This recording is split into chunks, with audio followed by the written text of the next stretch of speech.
Hey everyone, it is your favorite narrator and voice actor from Ohio, Brian Von VA. How's everybody doing? I hope everyone is feeling A-okay out there in the world. Make sure you have some snacks and some water handy, because we have another good set of stories to tell. What was your most fun D&D character, Part 1? This is a tough one because I only play characters I think will be fun.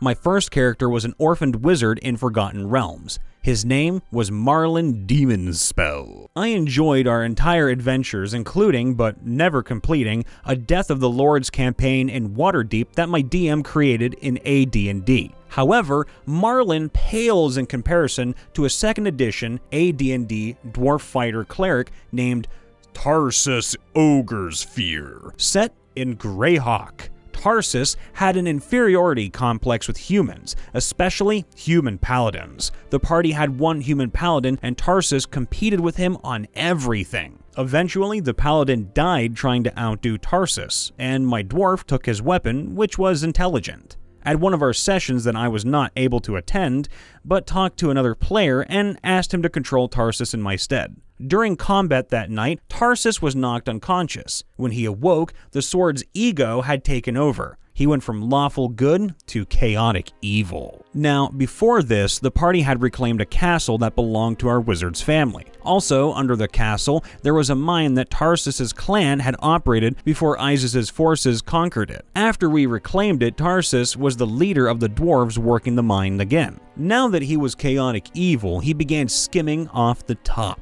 He was cooking the books to demonstrate that he was paying the workers more than they were receiving. In an effort to launder this money, he opened an ivory carving shop in a town the party established several miles north of the castle. He began purchasing large supplies of ivory, carving them, and selling the carvings. Also, the sword provided the ability to summon unicorns and gave bonuses to combat against them. Once a week, Tarsus would travel to the town to pick up more ivory and drop off his carvings. While on these outings, he would summon and hunt unicorns. After he killed them, he would dissect, decapitate, and remove their horn. In the back of his shop, he would split the horn in half and begin carving them into wands. He had already established a tendency to be carving ivory on adventures, so it became commonplace. This went on for months before the party discovered the truth. They apprehended Tarsus, removed the sword, but never solved the unicorn issue. He continued hunting even after his atonement. Hands down, Tarsus was my favorite character.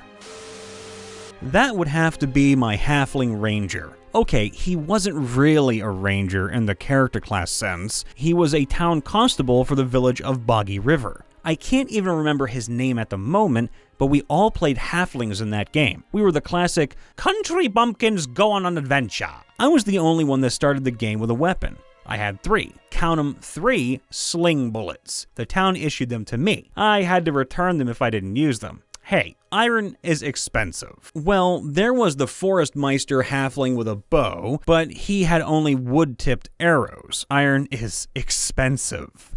I don't remember our quest, and I don't remember many details, but after playing an exceptionally dark game, where we were all evil warrior types murdering our way through on the way to riches, we needed the lighter break. Bunch of 30s and 40-year-old guys playing halflings with high-pitched nasally voices arguing over who got the copper piece the town was loaning us for the journey. The town did make us special woolen hats though. And that was after we had the mayor make the town baker come with us. Otherwise, we were gonna starve. Did you know that a cast iron pan can be used as a shield by a halfling? Yeah, that was the most fun campaign we played, and the most fun character. Not the best character, but it was fun. In the last campaign, I played a doctor. Not a cleric, but a doctor. She was a rogue, but I gave her feats and proficiencies in such a way that she was able to heal players without magic. She was very frail, because she had worked for years to treat plague victims, experimenting on herself in the process. She had been around many diseases, and while her immune system was strong, it had taken a toll on her body. She fought with an amputation knight. Rather than focusing on strength, which was -1, she would instead help the party via stealth, and by thinking outside the box, crafting poisons, protective gear, and explosives. On the final boss, for example, she snuck up on him and then sprayed acid in his face using a blowgun and blinding him. She'd also use smoke bombs made of ether and sugar, and fire bombs made of glass bottles, lantern oil, and alcohol. I think she was fun to play because her lack of both combat abilities and healing spells forced me to be really creative, and it resulted in some really crazy moments where she shined quite bright. Given the handicaps that I gave her in exchange for her backstory, I could really just feel how inexperienced she was with combat. Using a sword put her at a disadvantage, and on the rare occasion where she did succeed in feats of strength, I somehow managed to throw a bandit into a lit brazier. It made me feel like a goddess. Her Highness the Illuminator of Darkness, Bringer of Light, Our Lady of Magnificent Radiance 6th of House World Wanderer, the 36th most radiant daughter of Her Royal Highness, Queen Radiance, Illuminator of Darkness, Bringer of Light, Our Lady of Magnificent Radiance, Blessed of the Chalice of Saint Rontgen, or Luminex Lacey Ray World Wanderer for short, as her sisters all have names made up of their mother's 3 primary titles. Being the 6th in that particular order, she gets the hex suffix added to her first name. I made Lumi for a game where everybody was an animal person of some sort, basically human with a handful of bestial features. As someone way down the succession line of the roachfolk royalty of the cavern city of Raven Mesa, roachfolk basically replaced the niche dwarves have in most D&D games. She was free to choose a career. Having studied, graduated from Raven Mesa University, home of the fighting centipedes, with a double doctorate in biology and necrology, she dubs herself a biothanolocomologist. I think I said that right, but I think I died when I was trying to say it. Someone who studies living things and dead things that are still moving. As such, she's decided to travel the world, fight monsters, kill them, dissect them, take notes for science, find bits that are good for alchemy, as well as cooking and eating. I based her off of a glowing rad roach from the Fallout series, her glowy nature, the make of the Chalice of Saint Rontgen, and an artifact from the lost age of magic technology that preceded the modern world and was resulted in the population going from all normal humans to a bajillion different varieties of animal people. The Queen of Raven Mesa is the only one allowed to drink from the sacred chalice, which gives her great physical and mental strength and strange powers. Lumi's mom's basically a cockroach drider, and fulfills the role of both a proper monarch and an insect queen. Though thankfully for the other races of the world, the queen herself is the only one that produces such a plethora of offspring. Lumi's main thing was channeling the sacred glow of Saint Rontgen, including temporary mutations into her allies, which allowed for some very versatile effects. The glow was a non-standard part of her build, as the GM allowed the players to take one special thing and add it to their character. I choose to be able to add the weird musician's bardic performance options onto a character that was a mix of investigator and gunslinger. I get to go around temporarily mutating my party members. How could I not adore the option? With her people being experts in the crafting of weapons and armor, Lumi buzzed around the world in an exquisite suit of insect chitin armor with a shield made from an entire giant beetle of some sort. Her own helmet, also made of the head of an even more giant beetle, allowed for her antennae to stick out, making her look very buggy indeed. Very intelligent, Lumi utilized her knowledge of monster anatomy to assure that the bolts of her trusty dart gun would go in the right place, and that she was always using the right ones for the task. I made up a list of over 40 different kinds of mundane bolts from various editions of D&D and Pathfinder, giving Lumi ranks in craft as she made all her ammo and armor herself.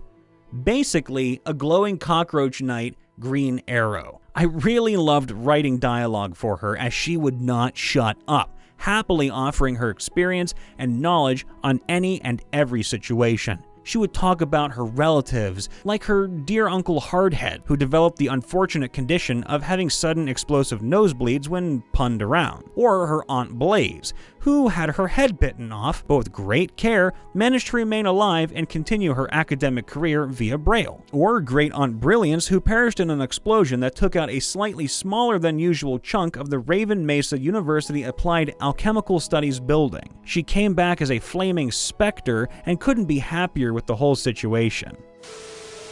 One day when I was at a loss as to what kind of character I wanted to make, I decided to start by figuring out his day job. What did this character do when he wasn't adventuring?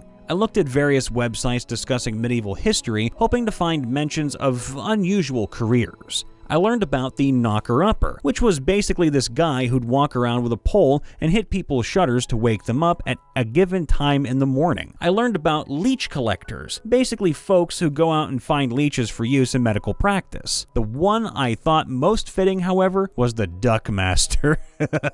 Medieval villages were victim to all variety of pests. One of the more vicious, apparently, were ducks. Ducks would wander into shops, churches, houses, and all over the place, attacking people and breaking property.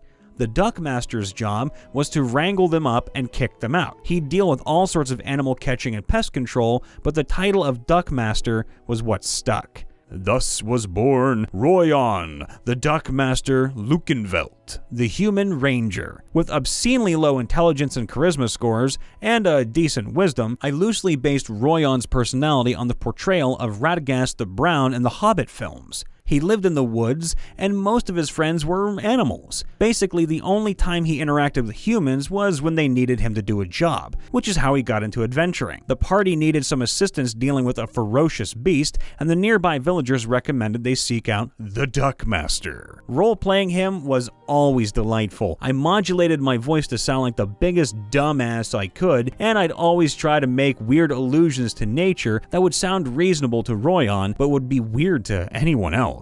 For example, on one occasion, when we were supposed to be infiltrating a party of nobles, I complimented the host's palace by comparing it to a well-constructed beaver dam. When someone mentioned how long it would take to cast a certain spell, I replied, "Oh, gee whiz, I know a warbler that could build 3 nests in that kind of time."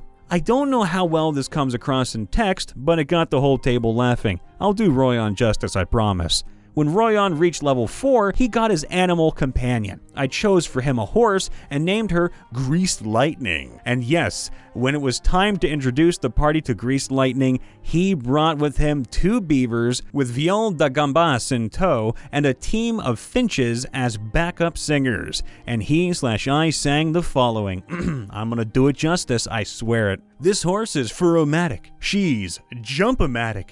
She's ear-somatic. Why, it's Greased Lightning. We'll get a masterwork saddle and 4 saddlebags, oh yeah. With a pair of stealthy stirrups and chain barding, oh yeah. With her hoofs on the floor, they'll be quaking at the door. With her bullrush in the zone, all the zombies gonna moan at Greased Lightning. Go Greased Lightning, you're burning up the Quartos Isle. Go Greased Lightning, you're making all the squirrels smile. It's a fact, the ducks'll quack for Greased Lightning. I'll teach you overrun tactics and feed you lots of oats, oh yeah. A big nasty bite and 2 flopping hooves, oh yeah. With Duckmaster on your back, them goblins gonna take some flack. You know I'm not bragging, she can even pull a wagon, Greased Lightning. Go Greased Lightning, you're sporting that forest style. Go Greased Lightning, you chomp at that crocodile. You impress foul, you make wolves howl for Greased Lightning. Go Greased Lightning, you're burning up the Quartos Isle. Go Greased Lightning, you're making all the squirrels smile. There's no complaint, the beavers faint for Greased Lightning.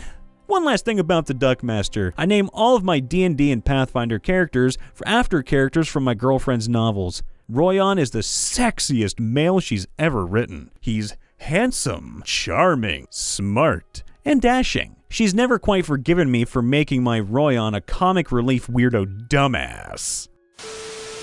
Hi everybody, Brian here checking in after the vid as per usual. Make sure to leave a like, subscribe, and to ring that bell so you can get notified whenever we post a new video or go live. And if you have a story you'd like to submit, feel free to do so on our subreddit r/MrRipper. The more songs, the merrier. Also, make sure to follow us on Twitter and Twitch for more updates and some fun goodies too. And be sure to use your help action so you can come say hi to me, Brian Von VA, over on YouTube where I stream games, talk voice actors, shop, and voice your D&D characters. I always try to end everything on a positive on my channel and on here as well, and today is no different. One of the best things that you can do in your life to make yourself smile a little bit more is to sing. If you can't already tell just by hearing my voice, I am smirking like a grand dumbass because I just had to sing for all of you guys out there. Normally, I'm kind of embarrassed of doing stuff like that, but hey, it's always good to do a little embarrassing things like this because it makes someone out there happy. And for you guys and gals out in the world, y'all deserve the biggest amount of happiness possible. So from me to you, sing something today in the shower where no one else can hear you, or sing for your family or friends randomly because, hey, they're going to smile at it no matter how good or how bad you are, and either way, doesn't matter. Just do it and have fun. Have fun, be happy, because y'all deserve that. All the love. I'll see you next time. Bye for now.